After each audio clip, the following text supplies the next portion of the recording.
untuk memanajemen waktu, kemudian juga kita harus merencanakan segala sesuatu itu dengan pikiran dan juga dengan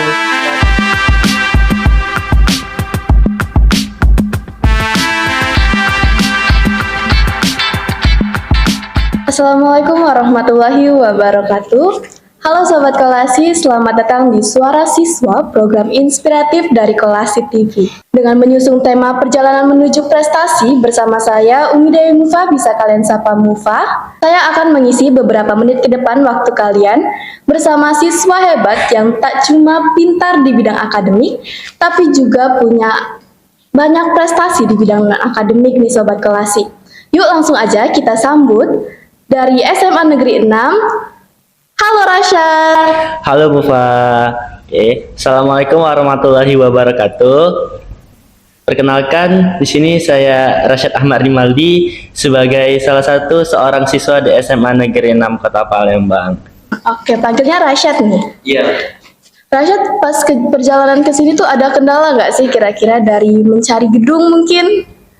Alhamdulillah sih kalau selama perjalanan nggak ada kendala nih ya, tapi waktu sampai ke sini pikiran tadi itu di yang gedung yang di tengah itu kan, gedung yang dekat Mandua. Nah tapi waktu dibilang yang gedung dakwah, ya udah sih alhamdulillah langsung ke ujung terus sampai ke gedungnya.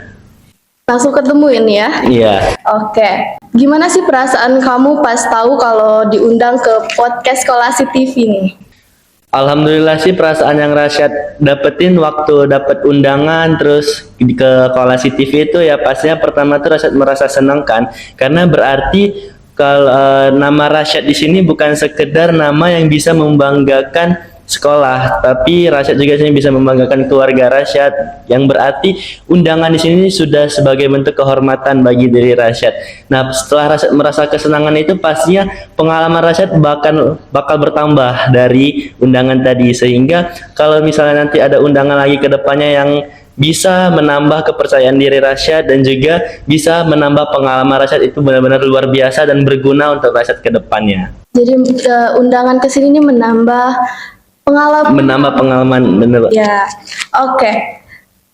Rasyad sekarang tuh akhir-akhir ini lagi kesibukan apa nih? Kan SMA Negeri 6 lagi sedang ujian ya kalau aku.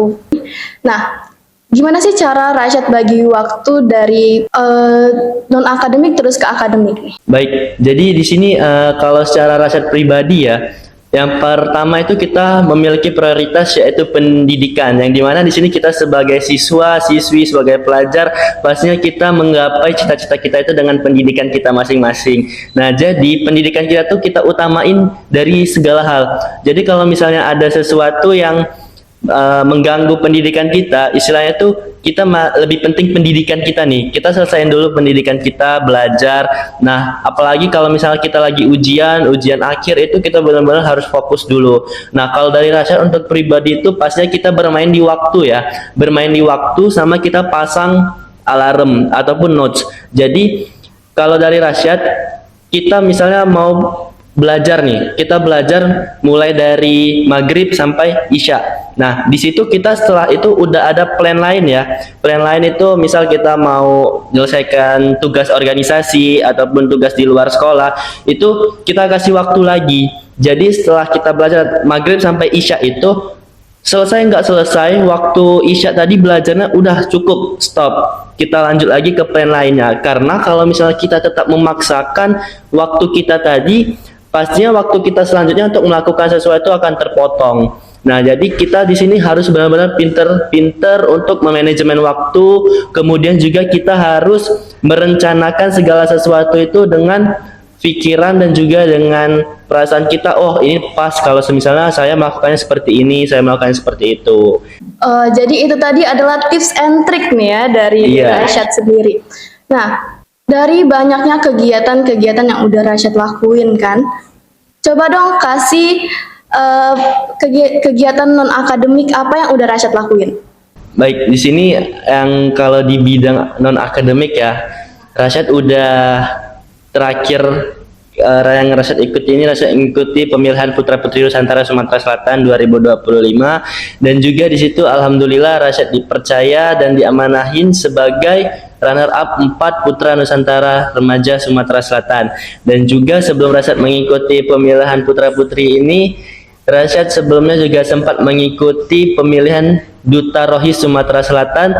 Di situ alhamdulillah mendapatkan juara 2 Duta Rohis Sumatera Selatan. Keren banget ya, udah jadi runner up 4 PPN, ternyata Rasyad juga jadi Duta Rohis kedua ya? Iya, juara kedua. Juara kedua. Oke, nah pas kamu jadi Duta Rohis juara kedua, kira-kira gimana sih proses yang udah kamu laluin?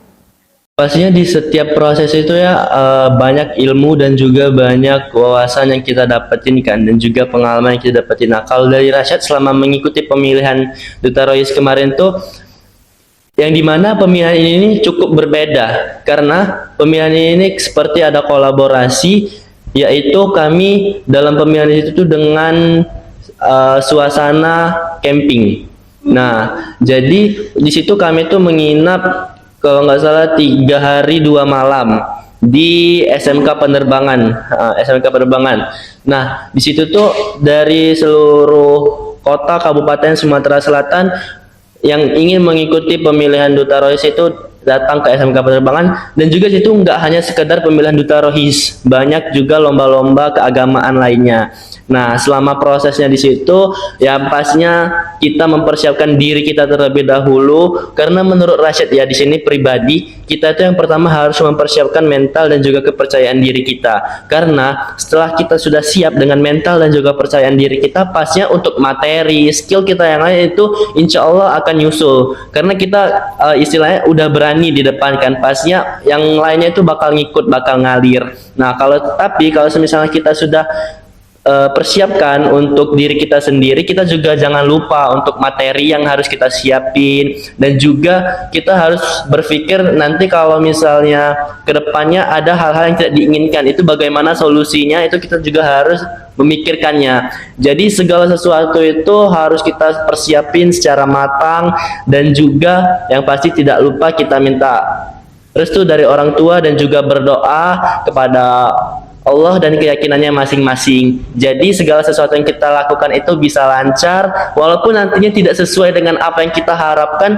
pasti hasil yang kita dapatkan itu bisa ikhlas kita terimanya.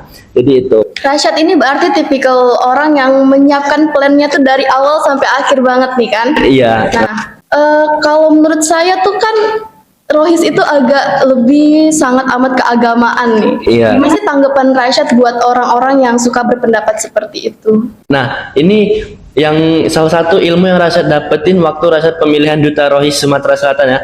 Ada salah satu panitia kalau nggak salah itu ketua koor lapangannya bilang, kita itu harus membuka pikiran orang-orang yang beranggapan bahwa Rohis itu selalu ke agama, bahwa Rohis itu selalu fokus beribadah. Nah, tapi kita di sini khususnya sebagai anak muda ya, sebagai pelajar, yang pastinya kita kalau misalnya udah berminat ke dalam yang namanya rohis, keagamaan, itu sudah luar biasa, yang berarti kita ingin memperkental lagi keimanan kita di dalam diri kita. Tetapi kita harus bisa merubah pikiran orang-orang yang bahwasanya rohis itu selalu berbau agama. Buktinya kita menjalankan sesuatu itu kalau tanpa berdoa tidak akan tercapai. Nah, jadi kalau ada orang yang beranggapan bahwa rohis itu selalu agama, selalu berhubungan dengan keimanan, kita di sini sebagai anggota rohis, kita harus bisa membuka pikiran orang tersebut dengan cara yang pertama, kalau menurut Rasyad di sini kita tegur dulu orangnya. Tanya apa alasan mereka itu membicarakan bahwasanya rohis itu selalu berbau agama. Padahal rohis itu bisa berbau budaya, bisa berbau pendidikan, dan juga kegiatan-kegiatan lainnya. Nah, jadi kalau misalnya dari Rasyad sendiri, kita pastinya sudah zaman sekarang ini sudah canggih ya. Kita manfaatkan sebaik-baiknya media sosial, kita manfaatkan sebaik-baiknya internet. Di situ juga apalagi kita sudah sekarang banyak sekali AI. Kita bisa disitu cari bagaimana sih caranya bahwa rohis ini tidak berpatokan dengan keagamaan, tetapi dengan rohis ini bisa dijadikan sebagai contoh. Karena mengapa? Karena tadi Rasyad bilang rohis sudah memiliki keunggulan tersendiri dia. kita sudah memperkenalkan budaya, wisata, dan juga tradisi.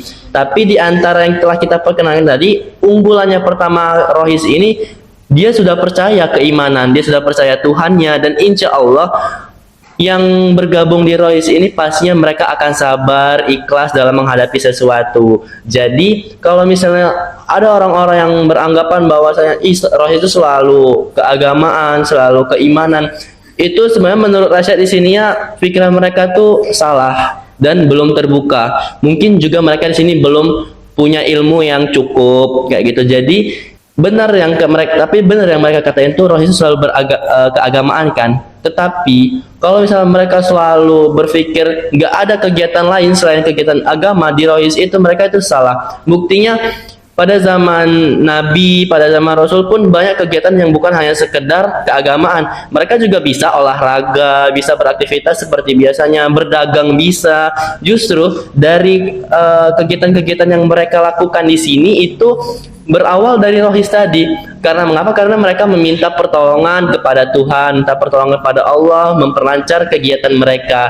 Jadi segala sesuatu yang ini kalau misalnya tanpa Rohis juga mungkin ya tidak akan berjalan sesuai dengan harapan kita. Jadi itu menurut Rasyad. Ya, padahal Rohis itu bukan cuman belajar di agama, tapi memang fokus ke dalam bidang keagamaan ya. Iya. Nah, oke, kita kembali ke PPN tadi nih. Kan PPN itu kebetulan pas tanggal berapa? 3 Mei kemarin. 3 Mei kan kemarin. Nah, sebelum itu tuh pasti punya banyak kesibukan lain nih Rasyad. Iya. Nah, padahal Rasyad sekolah nih. Gimana sih cara Rasyad tuh bagi waktu pas PPN? Nah, kalau di sini menurut Rasyad pribadi ya dari PPN itu kan banyak juga, ada 2 kategori kan, kategori remaja dan juga dewasa. Nah, tapi dari PPN itu dia menyediakan surat dispensasi. Nah, surat dispensasi itulah yang kita gunakan sebaik-baiknya, kita manfaatkan sebaik-baiknya. Namun kita tidak boleh semena-mena karena ada surat dispensasi kita meninggalkan pendidikan kita meninggalkan kegiatan kita yang lain. Itu juga bukan hanya sekedar untuk pelajar ya, pastinya juga yang kategori dewasa tadi, mereka ada yang kuliah, ada yang kerja, izin kan di situ. Nah, di situ juga kita harus tetap ingat dengan kegiatan utama kita, fokus utamanya kita tadi. Kalau misalnya Rasyad kan sebagai siswa di sini selama PPN kemarin, Rasyad boleh tidak hadir di sekolah, tidak duduk di dalam kelas, tetapi tugas tetap dikirimkan. Nah, jadi waktunya itu bisa pasti. Kalau dari Rasyad kemarin ikut pemilihan PPN itu kan tidak 24 jam itu full di PPN itu enggak.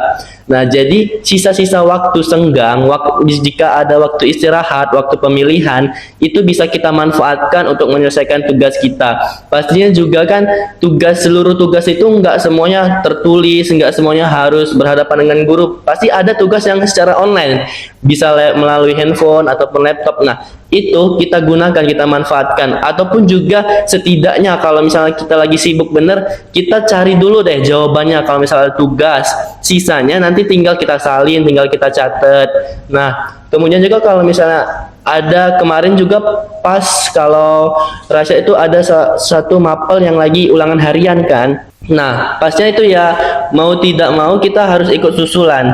Tapi sebelum kita mengikuti susulan tadi, jika ada waktu senggang tadi, kita juga ya buka-buka lah sedikit-sedikit, kita pelajari materinya, sehingga waktu kalau misal kita udah akhir nih dari pemilihan tadi, pemilihan putra-putri tadi, capek banget kan pastinya, pengen istirahat. Nah, jadi kita tuh udah ada sempat nyangkut di otak kita belajar yang kemarin-kemarin tuh waktu senggang. Jadi kalau misalnya kita pengen nggak buka-buka buku lagi, istilahnya udah ada yang nyangkut di dalam otak kita. Jadi insya Allah bisa dilancar, dipermudahkan. Tugas-tugas kita itu juga jangan lupa dibuat. Jadi kita tuh fokus kita tuh harus seimbang. Kita mengikuti ini, tapi juga kita harus terima konsekuensi ini. Kita mengikuti kegiatan ini, kita juga harus terima hasilnya. Jadi segala sesuatu itu kita seimbangin sebisa mungkin, semaksimal mungkin kemampuan kita. Jadi SMA 6 ini sangat memberi dukungan kepada siswa-siswinya yang bereksplor keluar gitu ya. Iya benar. Tadi kan kita bicara soal non-akademik nih, Rasyad. Gimana sih soal akademik kamu nih kira-kira? Baik, di sini juga Rasyad alhamdulillah kalau masalah akademik di situ Rasyad bisa mengikutinya dengan lancar dan juga hasilnya juga menurut Rasyad ini sudah memuaskan bagi diri Rasyad, karena alhamdulillah kalau kemarin tuh semester kemarin juga kelas 10 itu Rasyad mendapatkan ranking 5 besar. Jadi itu juga merupakan suatu hasil yang menurut Rasyad sudah luar biasa, bahwasanya kemampuan diri Rasyad di sini bisa melawan segala sesuatu yang Rasyad ikutin. Jadi hasil yang Rasyad ikutin di sini bisa memuaskan, prestasi Rasyad juga bisa sesuai dengan harapan Rasyad, dan juga kegiatan Rasyad di sekolah tidak terganggu sepenuhnya. Itu keren sih, bisa manage waktunya ya. Iya. Oke. Nah, kamu tadi kan kita sempat ngobrol-ngobrol juga nih, kalau misalkan kamu tuh ikut ke broadcasting juga. Iya. Berarti kamu punya pengalaman di sini kan? Nah, kira-kira apa sih yang kamu dapetin dari broadcasting SMA Negeri 6 tadi? Nah, di sini juga Rasyad mau bahas tadi tentang broadcasting, yang dimana jujur di sini Rasyad mungkin bisa sampai duduk di sini, bisa sampai Rasyad naik ke panggung ini itu berawal dari broadcasting. Jadi di dalam broadcasting itu banyak ilmu-ilmu yang Rasyad dapetin yang bisa membuat Rasyad itu sukses sampai sekarang. Pastinya dengan broadcasting kita bisa meningkatkan kepercayaan diri kita.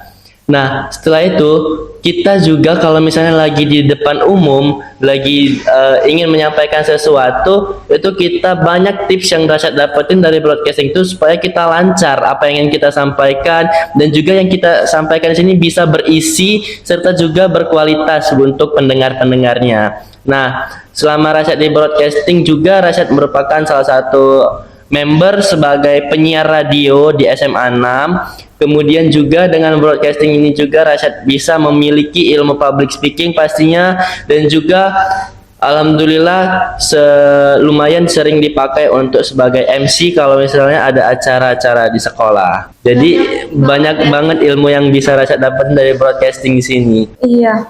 Oke.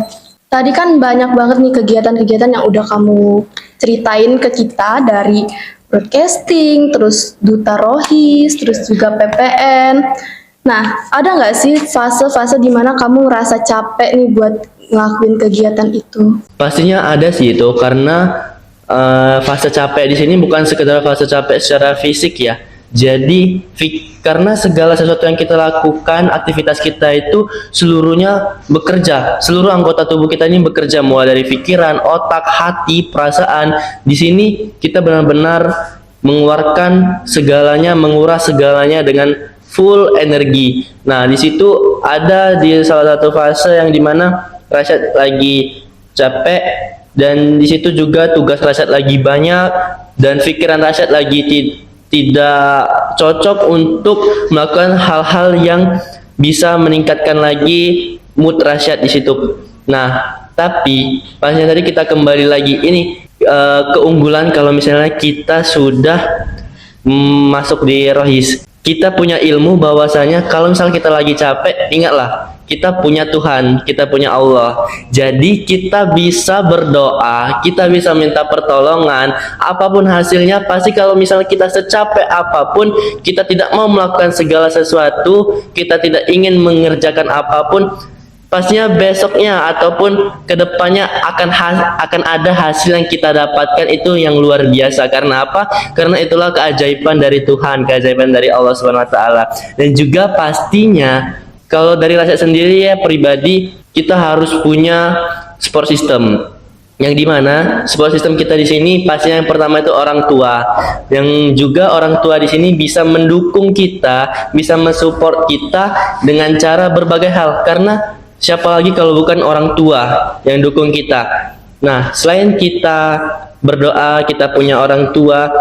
Kalau dari Rasyad pribadi, ini kalau Rasyad pernah baca salah satu buku itu, secara psikolog, kita tuh butuh orang-orang yang bukan orang terdekat kita, seperti keluarga, orang tua tuh kita butuh orang lain yang bisa dikatakan orang asing. Tapi kalau misalnya kita sudah kenalan dengan dia dan kita merasa nyaman, baik itu laki-laki ataupun perempuan, itu bukan berarti nyaman yang dalam perasaan yang berbeda ya, tapi nyaman. Dia tuh bisa bikin kita tenang, dia tuh bisa bikin buat cerita, sharing kan. Nah, itu juga kita bisa saling semangatin dan itu bisa menambah mood kita jadi bertambah lagi.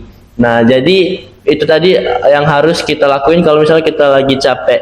Dan jangan lupa juga apapun yang kita lakukan, kalau misalnya kita lagi capek itu lebih baik kita tinggalkan segalanya daripada yang telah kita lakukan, yang telah kita buat sebelum-sebelumnya itu terbengkalai, hancur yang sudah kita buat sebelumnya. Jadi lebih baik kita tinggalkan saat itu, kita sambung lagi nanti, kita sambung lagi mungkin besok atau waktu lain. Jadi kamu milih buat istirahat dulu sebentar nih, aku butuh waktu gitu ya.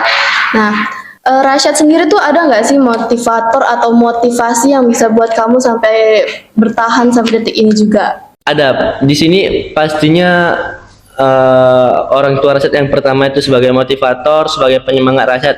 Namun di sini Rasyad motivator untuk sesungguhnya, misal orang motivator di sini itu kalau dari Rasyad sih nggak ada, tapi dari Rasyad menggunakan media sosial di situ banyak sekali Rasyad menemukan bentuk-bentuk yang dimana suatu hal di situ bisa membuat Rasyad bikin tenang. Contohnya salah satu itu quotes.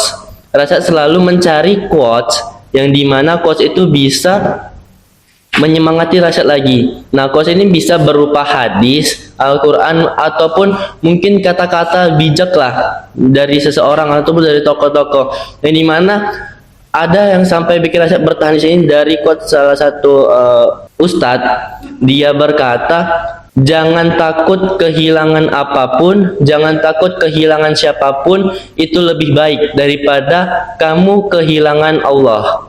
Nah, jadi di situ Rasyad tuh benar-benar merasa kalau misalnya nggak sesuai dengan hasil apa yang Rasyad dapatin, otomatis perasaan Rasyad tuh langsung ikhlas. Oh ya udah, mungkin ini yang terbaik untuk Rasyad. Kedepannya pasti ada yang lebih baik lagi. Nah, ini yang bikin salah satu Rasyad tuh bertahan sampai saat ini. Jadi kalau misalnya kita sudah punya tadi kata-kata yang tadi tuh, jadi segala sesuatu yang kita lakukan itu kita serahkan, kita berserah diri sesuai dengan kepercayaan kita masing-masing, sesuai dengan keyakinan kita masing-masing, sehingga apapun yang kita lakukan itu kita terima dengan sepenuhnya, kita ikhlas, dan juga kita bisa melaksanakannya itu dengan semaksimal mungkin tanpa ada rasa kecewa, rasa kesal, ataupun rasa yang buruk bagi diri kita. Oke, jadi menurut kamu tuh peran orang tua, temen, itu tuh sangat amat penting ya, Rasyad. Terus juga di balik kesibukan-kesibukan kamu itu ternyata punya tips and trick dari semuanya. Nah, oke. Semoga dapat menginspirasi dan memberi motivasi kepada Sobat Kolasi. Saya Umi Dewi Musa beserta kru yang bertugas. Pamit undur diri, sampai jumpa lain waktu.